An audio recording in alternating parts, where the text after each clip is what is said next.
You're a mean one, Miss Chase. A Percabeth Christmas Alternate Universe Fanfiction, Part 5. How did they get here? In the freezing cold, pants soaked up past the knee and shivering in the winterous air? Percy had no idea. No, wait, that was a lie. He knew exactly how they had ended up here. And it started with a simple Christmas party. Percy had invited the entire floor as per usual. However, it wasn't until Annabeth arrived that things deviated from the norm. As it turned out, she didn't have a Christmas sweater, and that was unacceptable. Percy was literally shocked when she walked through the door in a plain black sweatshirt and skinny jeans. "Inappropriate," Leo had said, shaking his head and drawing back to his old teachers who despised him and was severely disappointed in him. In muttering agreements, they all dragged a protesting Annabeth out of the apartment into a department store to find a suitable sweater for her in this holiday season. "Guys, this is a bit much," she cried as Piper dragged her into the car, locking her in with a seatbelt. The brunette girl grinned wickedly at her. "You'll enjoy this," Piper had said, shooting Percy a knowing look. He stuck his tongue out at her. "This really isn't necessary," Annabeth said, turning her head towards the back seat to face everyone. They ignored her, happily humming with the song on the radio. "Come on," Percy nudged her side with a smile. "It'll be fun.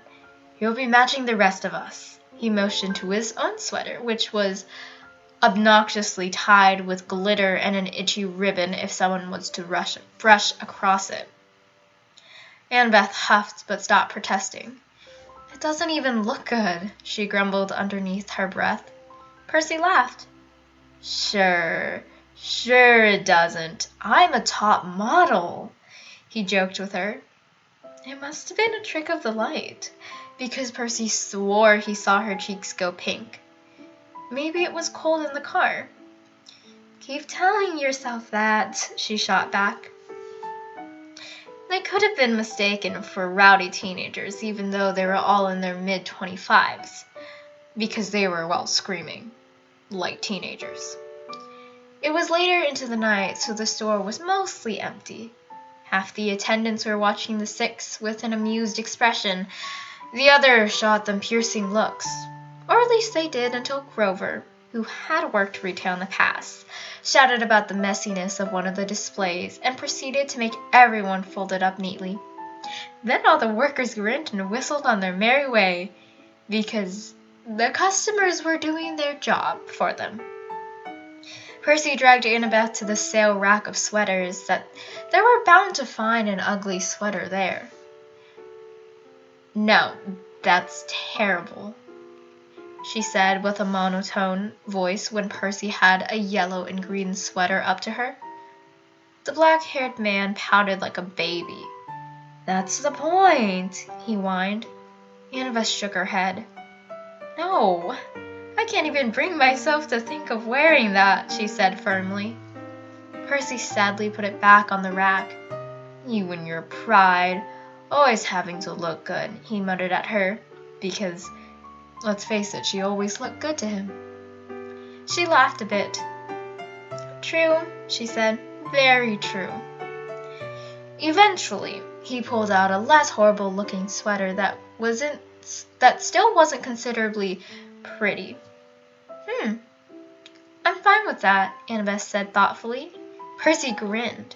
He had finally found one, and without warning, Percy grabbed her by the arm and dragged her to go check out.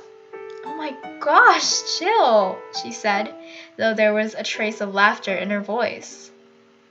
Percy warmly and excitedly said hello to the tired worker and paid for the sweater himself, much to Annabeth's dismay. "I am a grown woman. I can pay for my own sweaters," she said with a frown, swatting his head. He laughed and handed her the plastic bag. I know, but I wanted to pay. It's polite. And I'm the one that found it, he said. Annabeth snarled at him. Bite me, she said. Percy swallowed. What should he answer? After mixed goodbyes from the store workers, they practically stumbled back to the car. It's so cold out there, Piper complained, pressing herself into Jason's side so he could wrap his arms around her shivering body. Here, Leo said with a grin, putting Piper's hand on the back of his neck. The brunette choked. Your stick. How do you maintain this kind of heat? She asked incredulously. Leo shot her a glare as Jason put his hand to Leo's neck curiously. Dude, why are you so hot? The brunette asked. Leo smirked. Aw, you think I'm hot? He winked terribly. Piper, better watch out. I'll steal your man. He received offended gasps and a hit upside the head. Percy looked over to Annabeth, who was fondly looking over her shoulder at the scene. Not regretting meeting us, I hope?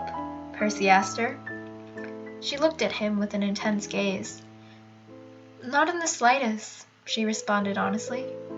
Her lips pulled into a cute, shy smile, and Percy willed himself not to faint. He was driving, for God's sake. Wait! Stop the car! Leo shouted, shocking everyone. Percy nearly slammed his foot onto the brakes. Ugh, that would have been dangerous with all that ice on the ground.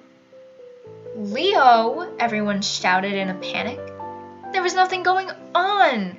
Leo had just shouted and nearly killed them for no reason. Percy pulled over to an office building parking lot. It was mostly empty, but a few cars had lingered. Percy turned around and seared his green eyes at Leo with everyone else. At the very least, he had the decency to look embarrassed, even though they all knew he was way too shameless to really be that.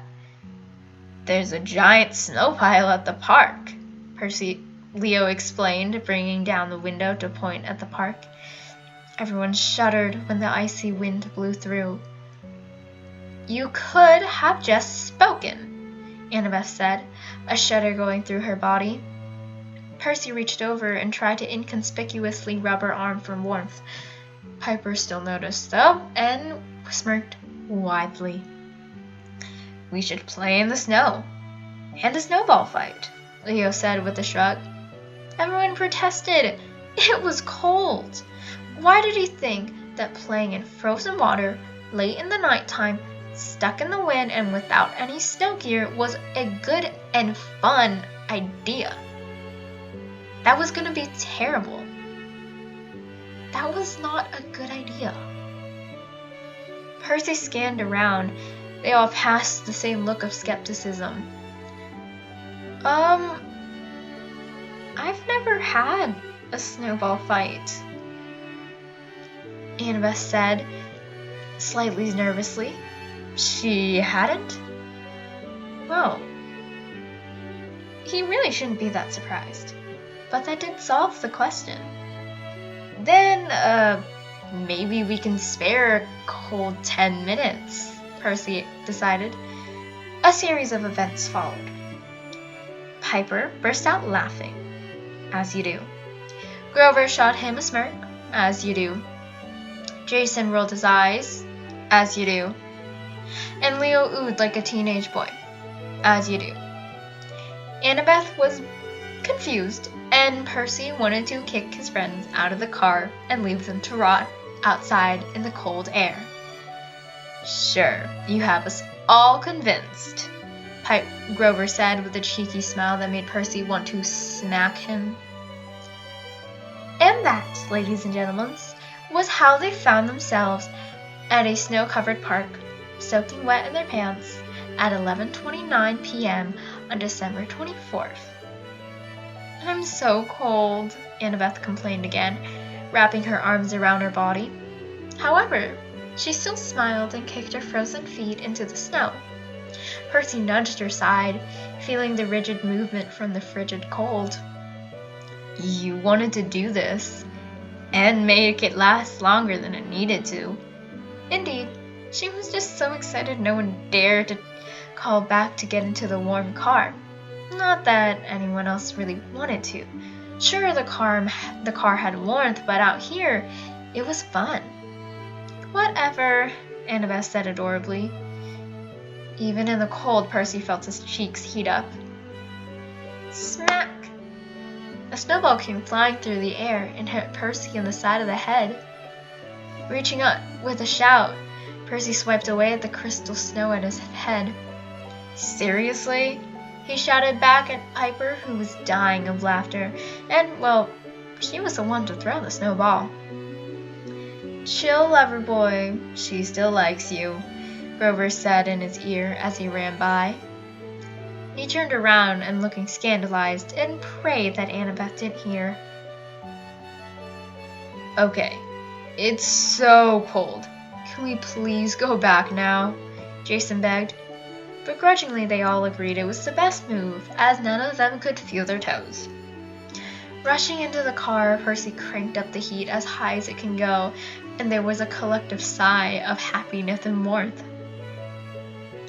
Oh my God, I'm just so cold, Piper said, tossing her wet jacket to the floor of his car. Percy scowled at her for doing so. Really? I thought we were all in a sauna, he said sarcastically, making Annabeth snort. Okay, let's all get back home and warm up.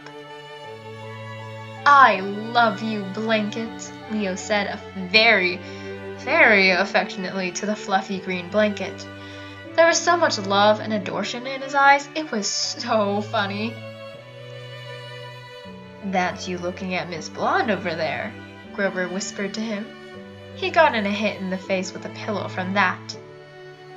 I got them, Piper announced, coming from her apartment where she had left their gifts. Percy grinned, and he began to throw or push everyone's gifts to them. It was perhaps the most chaotic gift-giving session ever, but whatever, weren't they always chaotic?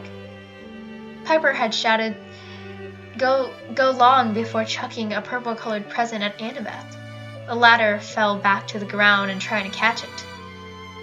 I got it, she deadpanned from the floor. Percy suppressed his laughter.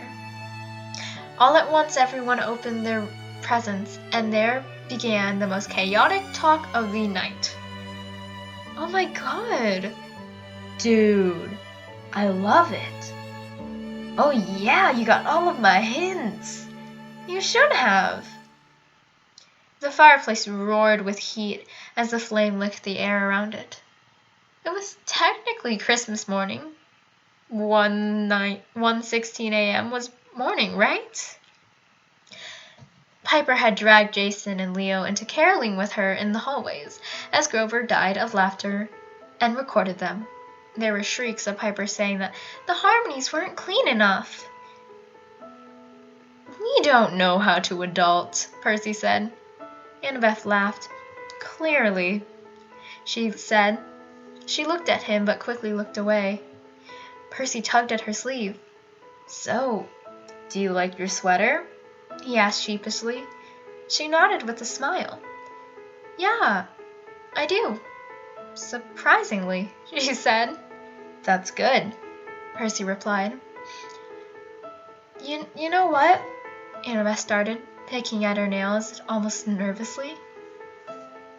I think I'm really starting to like the holidays. Kinda, I think, she admitted. Percy beamed. Really? He asked happily. Annabeth nodded and tucked her hair behind her ear. Yeah, so thank you, she said. Her voice was soft but very pure. Percy felt his heart squeeze. So, I take it you liked your gift? He asked. She nodded fervently. Oh goodness, yes, I did, she said. Her eyes locked onto the box. He had gotten her a small town building set, the one where you glued pieces to the board. For starters, it had something to do with buildings. and it wouldn't ever break or be thrown out like a gingerbread house. Did you like yours? She asked nervously, biting her lip. Percy nodded. Yes, I really liked it, and I can't wait to eat them all, he said. Her gift was a basket of pastries and sweets, and Percy had cried when he opened the box. Thanks for not making me a Grinch. Of course. Percy? Annabeth looked at him with wide eyes and fiddled with her hands. Yeah? I have another gift for you, she said nervously. Percy tilted his head to the left. Really? What is it? Annabeth began to lean in. This, she said softly. Then she kissed him. Percy froze for 1 second, like he did in the snow, but this time it was more out of shock than, oh my god, it's really freaking cold out here. Annabeth started to pull away. He could almost hear her saying, sorry. So Percy put his hand to the back of her head and kissed her back. Her lips tasted like cookies and eggnog. Merry Christmas, Annabeth breathed out when they finally pulled away ever so slightly. Merry Christmas,